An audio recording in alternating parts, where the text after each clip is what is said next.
Right, well, good morning, everyone. Thanks very much for coming along this morning.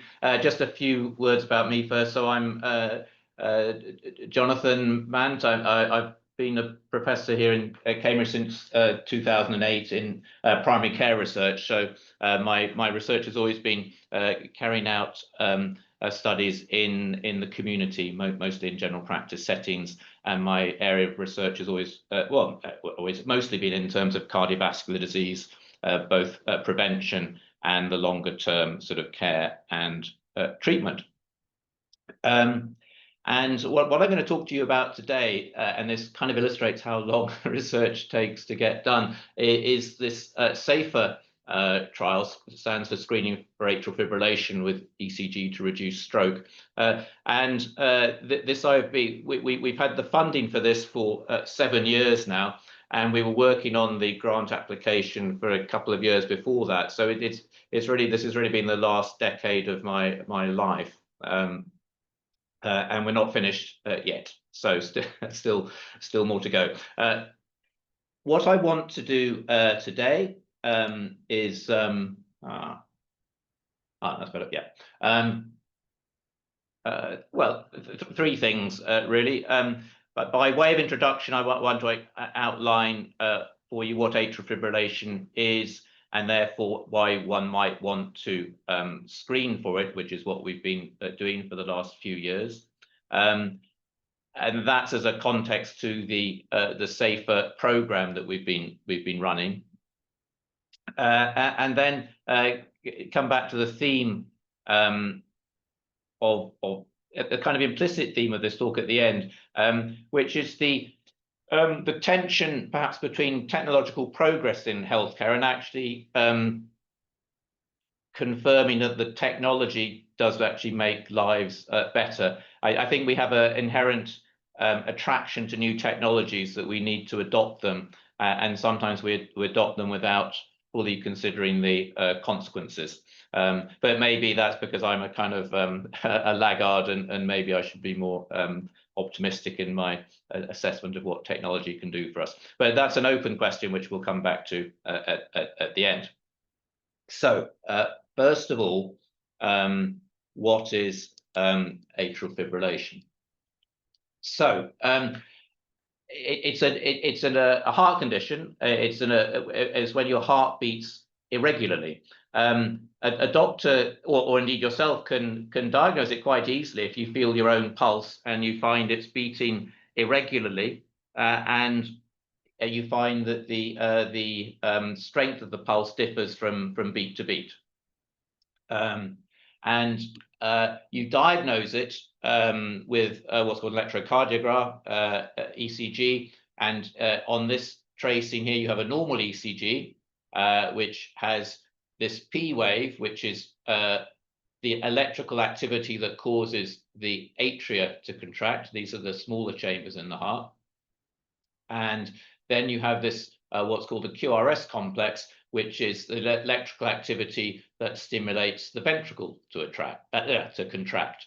And this electrical activity in the normal heart flows nicely from this called sinoatrial node, the pacemaker here, down to the here, and then it spreads out to the ventricles, and it causes a contraction, and you get a nice regular pulse with consistent strength of the heart.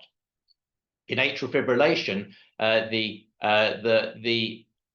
P waves, the electrical activity that's causing the atrium to contract has gone, and so the atrium is fibrillating. So it's beating very inefficiently, because it's not waiting till it's full of blood, which is what happens normally, but sometimes it's beating when it's empty, sometimes it's partially full, and the electrical activity isn't getting through to the ventricles in a regular way, so the heart beats irregularly. Now, the other thing to say about atrial fibrillation at this stage is that it may be present all the time, or you may just have it some of the time, so-called paroxysmal atrial fibrillation. And it's this that we will be focusing on we have been focusing on particularly in this program. So Why does it matter, and why might screening be important? Well, if atrial fibrillation is causing symptoms, then obviously it matters, and there's a whole raft of treatments to deal with symptomatic atrial fibrillation. It can cause things like chest pain and breathlessness, and feelings of palpitations and so on, and that this can be very successfully treated by both sort of minor surgical activity where you can put an electric wire into the heart and try and get the heart back into sinus rhythm through what's called ablation, or you can use drugs to ease the symptoms. But I'm not going to be talking about atrial fibrillation that causes symptoms today, because if it's symptomatic, it's investigated, and then therefore it's diagnosed without screening. So what I'm talking about is atrial fibrillation that is asymptomatic, and it quite commonly is asymptomatic, especially the sort that comes and goes, the paroxysmal atrial fibrillation. And it's that type of atrial fibrillation really that you're trying to pick up with screening programs. And why we might want to screen is that even if it doesn't cause symptoms, it can increase the risk of death, stroke, and heart attacks, even without symptoms. So therefore, there's a strong case for trying to identify it early, so that because we do know that there are very effective medicines, anticoagulants, blood thinning drugs, which you can take, which greatly reduce the risk of stroke. They reduce, and we've known about these treatments for decades, and they reduce the risk of stroke by about 2/3. So for a single drug, they're one of the most effective treatments that we've got, really. Hence, you can make a strong case to try and identify atrial fibrillation in people who don't know they've got it. Now, the other bit of background is how common is it? Now, that depends. Is the answer. So it's something that gets more common as we get older, and so it's pretty unusual in younger people, though. In fact, high performance athletes do get atrial fibrillation, which is obviously a problem for their high performance athletics, because it does interfere with, as you might imagine, with cardiac performance. And there are sort of precipitants, so some people are susceptible to it if through alcohol and other things. But by and large, it gets much more common as you get older. So about most people with atrial fibrillation in the country are over the age of 65, and probably over, actually the majority is over the age of 75 in terms of the country as a whole. So it's something that gets much more common as you get older, and that's kind of important because the risks of things like stroke and heart attacks also go up as you get older. So if you treat atrial fibrillation in someone of that age, you're kind of the drugs are potentially that much more valuable. Okay, so that's one thing, that how common it is depends on your age. The other factor, which is what's illustrated by this slide, is how hard you look for it. So the traditional gold standard way of diagnosing atrial fibrillation is with a 12-lead ECG, which takes a few minutes to do. You can see here the participant, the subject, is sitting on a couch, and they've had to take their top off, and they've got all these leads attached. It takes a few minutes to attach the leads, and then put the jelly underneath the electrode so that you get a good connection, and then run the test, and then put all the electrodes away again. So you can see it takes a few minutes. And until recent years, that was the mainstay way of diagnosing atrial fibrillation. Now, in recent years, there's been an explosion of technologies. And what technology you use determines how much atrial fibrillation you find. So at this end of the scale, you've got things that you just do once in a while. So you might go to GP surgery, and then you've got the traditional way, which is to feel the pulse or use a stethoscope, or you might be given a phone to hold or another device. And if you just do one-off screening, by and large, you might pick up 1% of people with atrial fibrillation.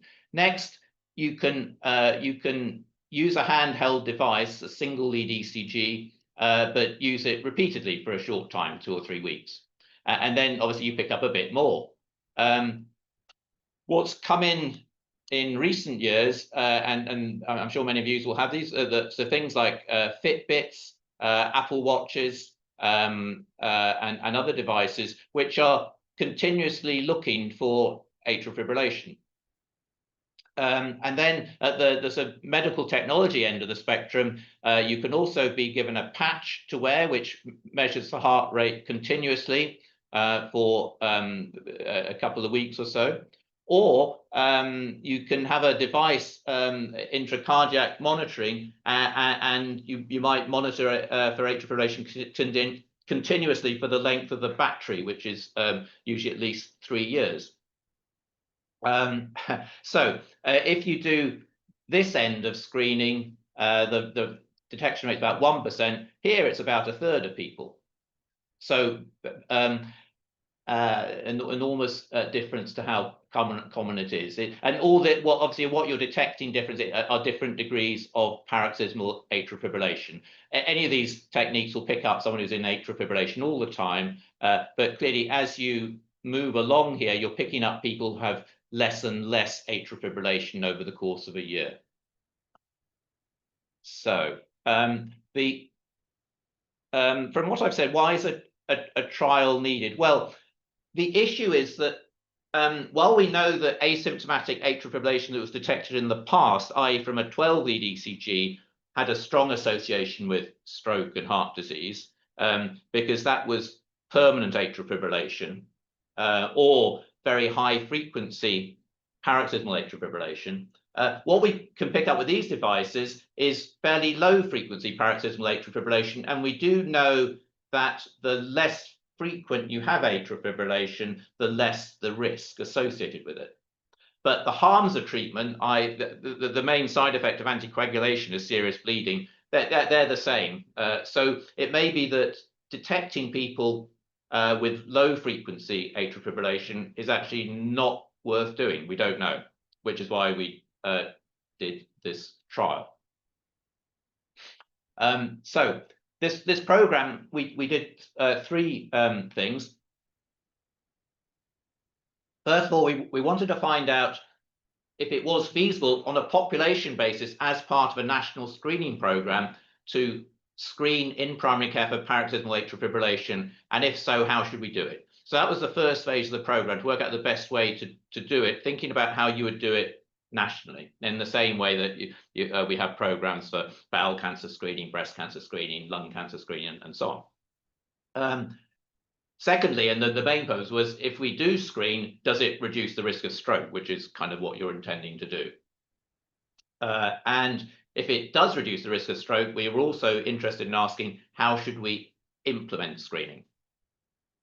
So our first phase then was feasibility. Now, we ran our feasibility studies in 2019, and we demonstrated that the system we had then was that practices would invite participants up to the practice, where a practice nurse would explain how to use the device. So in this trial, we were using a handheld device, this device here, and basically a participant would put their thumb on each end for 30 seconds, and then at the end they would press the button, and that would transmit the ECG that had been recorded into the cloud, and it was stored to be looked at later. So this device itself doesn't show you a trace, but it takes a trace that can be then looked at.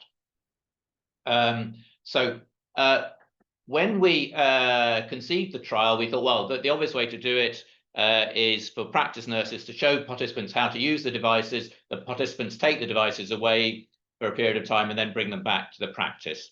And that, that seemed very straightforward. And we did a feasibility study, and it worked perfectly. Okay, so as you'll realize, then we were going to start the trial then in March 2020.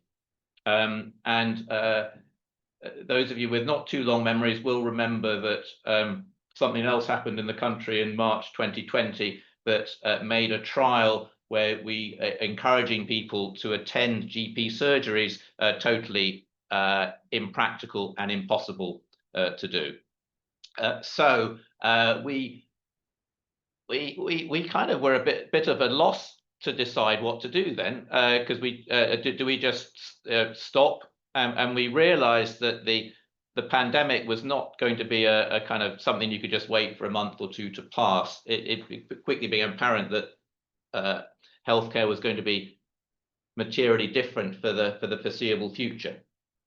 So we thought, okay, how else could we design the screening? And we thought, well, it hasn't been done before, but the devices are pretty easy to use. Let's just post them to participants, and they can work out how to use them themselves, and they can post them back to us. And so in 2020, we did a feasibility study of that approach. And this slide shows the results of those sort of feasibility studies we ran in 2019 and 20 together. So first of all, sending the devices by post made no difference whatsoever to how many people took up screening. So here you've got age group on the x-axis, uptake on the y, and you can see that the blue was when we did it in the practice. The remote was face-to-face. There's no remote going here because we decided from the first phase not to have the youngest age at 70, not at 65. That's why there's no yellow line or amber line here. But you can see that the lines perfectly superimposed. We had a measure of the quality of the ECGs without training, and you can see that, again, the lines are superimposed in terms of the proportion of ECGs that were deemed of adequate quality. So again, no, fine. This, you can see that this was what proportion of people who were sent a letter inviting to take part in the study actually did. And I think you'll agree that for a sort of cold calling letter to take part in a trial, this uptake is really very, very high indeed. Even in the 85 pluses, we've got a quarter of people agreeing to take part. We had originally had a cutoff at 84, but when we submitted to funding, one of the panel members said, why have the upper age cutoff? And we thought, okay, well, we'll see if people over the age of 85 take part, and they did. This graph here doesn't compare face-to-face to remote, but looks at the what proportion of people are anticoagulated, because obviously there's no point in detecting AF if you don't then treat it. But this was all very high in the sort of between at any age up in the sort of 80 to 90% range. Be slightly lower in the 65 to 69 because the risks of stroke are lower in that age group. So not everyone in that age group would require treatment. And you can see that the yield, as I indicated before, goes up markedly with age. So actually the over 85s of detecting 1 in 10 people had atrial fibrillation. So with that in mind, we then, we had one other, actually I'll pass over that slide because I'm conscious of the time, and that's, so in the light of our feasibility work, we then designed our screening intervention. So an invitation was sent by post, and this kind of was modelled a bit on the sort of information sheets that people get for screening programs. The device was sent by post with instructions how to use it, and people could access an online video if they wanted to use it. And then they were instructed to take 4 30-second traces a day for 3 weeks. The ECGs were stored on a remote database, and then an algorithm automatically looks for possible atrial fibrillation. All the ones that the algorithm flags as possible are reviewed by a cardiologist, and then the results are returned to the GP, and all the patients with a diagnosis of AF or other abnormality picked up are seen by the GP to discuss anticoagulation. So that was the program that we actually instituted. This is the trial. So our inclusion criteria, very simple: age 70 and over, not already on anticoagulation. Kind of makes sense, because if you're already on anticoagulation, the finding AF is not going to make any difference. Not on a palliative care register, not living in a nursing home.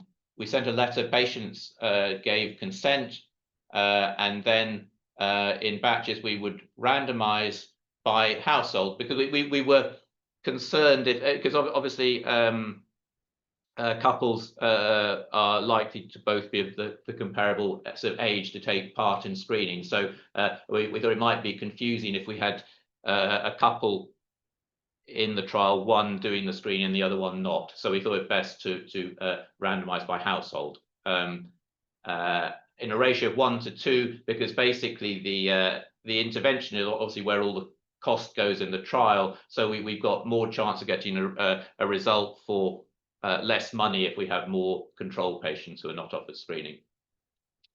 These were our target numbers. And then the follow-up, very sort of simple, just using electronic health records, with the primary outcome being, do people get a stroke or not? And we've now finished the screening, and we're just in the follow-up phase, which will go on for another couple of years. And we did achieve our target. So in fact, we had 59, just under 60,000 people in the control arm, and 29,000, just under 30,000 in the screening arm, and our pickup rate of atrial fibrillation was 3.5%. And 80% of those people were anticoagulated. So we've done what we hoped we'd do, and now we're waiting to see if it makes any difference, which we hope it will do, to whether people have strokes or not. Along the way, we as I say, we were trying to do parallel research to work out how one would implement screening if it was done nationally. So one of the issues that we found was that when we were doing the feasibility study, we had the ECGs read by more than one cardiologist, and they didn't always agree. And a key factor that led to whether they agreed or not was the quality of the ECGs. So one of the things we focused on is trying to get a large number of high quality ECGs, because then that mitigates against that. We also found, we looked at the whether, because we did offer training to some people over the phone, and basically the ability of people to do ECGs that were not poor quality improved over time anyway. So actually the training really didn't make any difference. People get used to the device and do it better by themselves. So that was useful to know. And also, in terms of implementation, it's a reason to do 3 weeks of screening rather than 2 weeks, because then you have more high quality ECGs. We also looked in terms of to inform how we approach participants, why people take part in screening and why they don't. So I'm not going to read these out, but essentially most people we interviewed were really very positive about the idea of screening and didn't really recognize any possible harms for themselves, though they acknowledged it other people might be anxious, but they weren't themselves. And some people were a bit critical of people who didn't take part in screening, feeling that it was a moral or something that one ought to do if it was offered. The people who didn't want to take part, sometimes it was because of practicalities, didn't have the time to do it. Some, were worried about anxiety. Others weren't convinced that it was necessary, but they said they would do it if it was part of a national program, but not as part of a trial. And then, importantly, given the age range in which we were approaching people, it wasn't. Some people felt it really wasn't of relevance to them. That at their age they didn't really want to discover more medical problems. So I think it's quite a very reasonable attitude to take. In terms of what we've learned for AF screening, if we were to introduce it, so we can include people of any age. The screening can be done with minimal engagement of clinical staff, which is obviously very important given the stresses that you'll be aware of in the national newspapers and probably have direct personal experience of, the difficulties of actually seeing anyone in general practice these days. We do need to improve the quality of how the single lead ECGs are read, and there are a number of ways in which we could do that. And the participation should, the information sheet certainly needs to allow participation to be informed, and this reflects other sort of screening literature that in terms of monitoring targets, uptake rates have gone away, and more it's informed decision making is to the fore. So that's all the so that's the program. But in parallel to us doing the trial, it's now very easy for people to look for atrial fibrillation for themselves. And if you go on the internet, you'll see all these devices that you can buy to decide whether or not to determine whether or not you have atrial fibrillation. These make quite strong sales pitches. So this is FibriCheck, which you can sign up for, £7 a month. This is maybe a bit more now, £25 for premium. And they warn you that 1 in 4 adults get arrhythmias, and 4.25 million strokes, yearly strokes because of arrhythmias, and 3/4 of these are preventable from the age of 40. So there's quite a strong sales pitch there to encourage someone to sign up to FibriCheck. And this leads me on to my sort of concluding comments really about technological progress in healthcare. So I think, the truth of the matter about atrial fibrillation screening for paroxysmal atrial fibrillation is, at the moment, we don't know one way or the other whether it's a good thing or not. At worst, we're identifying a lot of atrial fibrillation that we don't need to identify, and therefore we're treating people unnecessarily, and we're probably doing further investigations on people unnecessarily. So we're raising costs to the healthcare system and no individual benefit. On the other hand, if we find from the trial that screening is effective, then the innovators can say, well, why did you bother doing the trial? It was barn door obvious it was going to be effective anyway. And so the question is, are we is atrial fibrillation screening the symbol of new life, or just the sandwich, or what's in the middle of 2 pieces of bread? To illustrate that point, so the National Screening Committee regularly review the evidence on screening. The last time they did a formal review was in 2019. They're now awaiting the results of our trial to update the recommendations. They didn't recommend screening, which I think is the correct decision, and likewise in the US, the national body there also, but 3 years later, didn't recommend screening either. The National Screening Committee consulted on their decision, and they got a big raspberry from the sort of the broader community. So maybe the broader community at large is much more keen on innovation. And you'll note that all the patient groups were in favour of screening. So the Arrhythmia Alliance, the AF Association, the Stroke Association, etc. and it was just a few professional groups, the Royal College of General Practitioners, Public Health, that were against screening. So that's a sort of whirlwind tour of the SAFER program, and just raised some issues at the end about that tension between how speedily to implement new technologies and how and when to apply the brakes to evaluate their impact. Thanks very much.